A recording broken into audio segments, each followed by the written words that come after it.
Hello बच्चों, चलिए प्रश्न पढ़ते हैं। बोला गया है प्रारंभ में पृथ्वी के संपर्क में स्थित 1 मीटर त्रिज्या वाले पहिए के किसी बिंदु का विस्थापन क्या होगा जब पहिया क्षैतिज आगे की ओर आधा चक्कर लगाता हो। तो आइए बच्चों, प्रश्न के लिए मुख्य अवधारणा की चर्चा करते हैं। देखते हैं बच्चों मुख्य अवधारणा। तो देखिए बच्चों, पहली स्थिति में बात की जाए बच्चों तो समझते हैं विस्थापन और दूरी क्या होता है। तो देखिए बच्चों, ये बिंदु है, ये बिंदु बी है। अब देखिए बच्चों, बिंदु ए से बिंदु पर बी के जाने के कई रास्ते उपस्थित हो सकते हैं।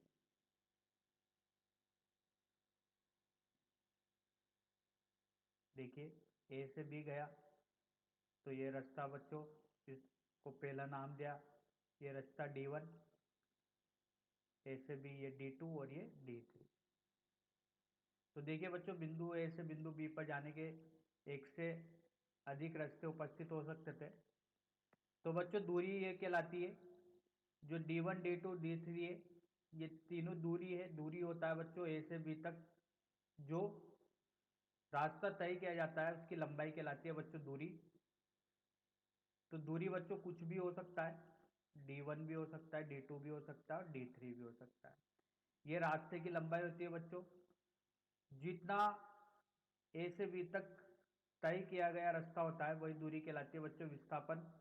बच्चों, ए और बिंदु के बी और बी बिंदु के बीच में जो न्यूनतम दूरी होती है वही बच्चों विस्थापन कहलाता है। अब देखिए, D2 ए और बी के बीच में न्यूनतम दूरी है, तो बच्चों यही विस्थापन कहलाएगा। तो दो बिंदुओं के बीच में न्यूनतम दूरी बच्चों क्या कहलाता है? विस्थापन कहलाता है। विस्थापन दो बिंदुओं के बीच में एक ही हो सकता है बच्चों, लेकिन दूरियां अनेक हो सकती है। तो आइए बच्चों, इस मुख्य उदाहरण के आधार पर प्रश्न को हल करते हैं। बोला गया है बच्चों, एक पहिया है,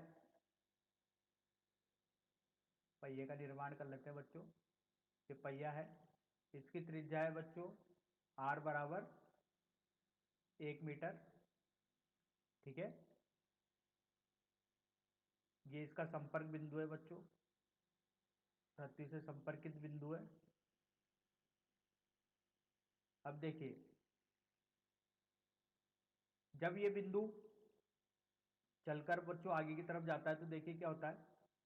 ये इस स्थिति में, इस दिशा में ये गति कर रहा है बच्चों विवेक से। तो ये चलकर जब बच्चों ये यहाँ पर आता है तो देखिए क्या होता है।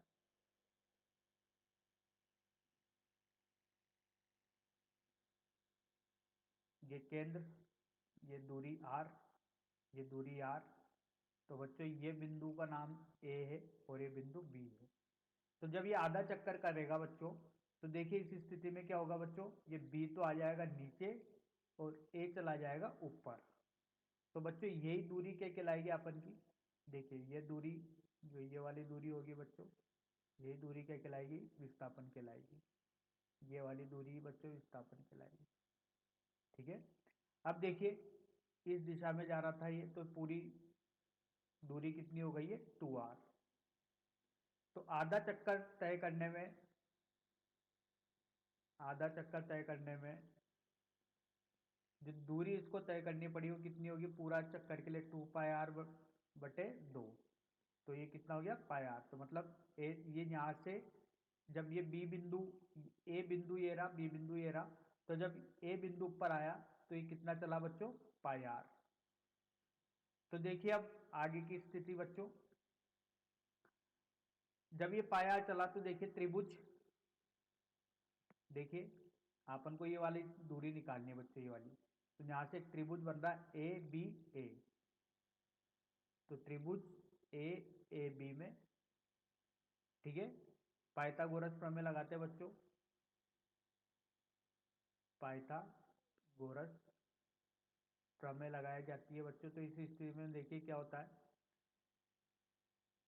ए ए जो कि अपन को निकालना था, यही तो है बच्चों विस्थापन। आधा चक्कर तय करेगा तो यह विस्थापन होगा। देखा अपन ने मुख्य उदाहरण में कि दो बिंदुओं के बीच की न्यूनतम दूरी विस्थापन कहलाती है। तो देखिए, ये तो हो गया कण, पाई आर हो गया बच्चों, ए बी हो गया आधार, और लंब हो गया बच्चों ए बी। तो लंब कितना है बच्चों, 2r के बराबर है, आधार पाई आर के बराबर है, और कर्ण ए अपन को ज्ञात करना है। तो देखिए ये हो जाएगा वर्गमूल कर्ण का स्क्वायर बराबर आधार का स्क्वायर पाई आर का स्क्वायर वर्ग, पाई आर का वर्ग बटे, सॉरी बच्चों, पाई आर का वर्ग धन लंब 2r का वर्ग। तो ए बच्चों देखिए यहाँ से क्या मिलता है हल करने पर, r बराबर 1 मीटर दिया गया है। तो देखिए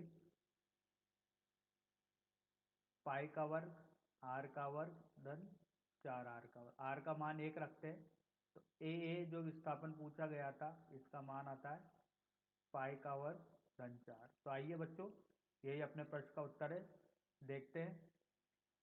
37 से आगे की ओर आधा चक्कर लगाता है बच्चों। तो इस स्थिति में देखिए ये जो दूरी तय करेगा, जो इसका विस्थापन होगा वो होगा पाई का वर्ग धन 4।